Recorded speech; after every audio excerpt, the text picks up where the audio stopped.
Welcome to Not Milk Never Milk. Subscribe if you're lactose intolerant. You start by confirming essentials. Update iOS and charge the iPhone above 20% so the system allows always on. Once done, make sure low power mode is off because it disables always on, and Face ID is active for lock screen behavior. Now open Settings, then tap Display and Brightness. You're already in the right section. Scroll to the always on toggle. This first actionable step switches the feature on so the display can dim and show information while locked. Once always on is enabled, customize what appears and why. Choose whether wallpaper, notifications, or both show while locked so you balance visibility and battery.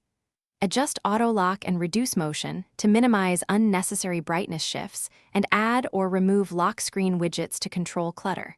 Make sure focus modes or do not disturb rules don't suppress the display you want.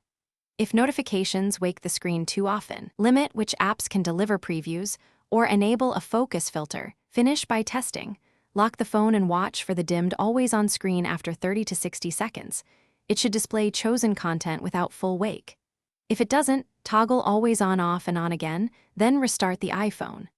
Make sure low power mode stayed off and that your focus settings aren't blocking the display. If problems persist, update iOS or reset display settings. Key troubleshooting tip: check low power mode and focus first, because they are the most common culprits.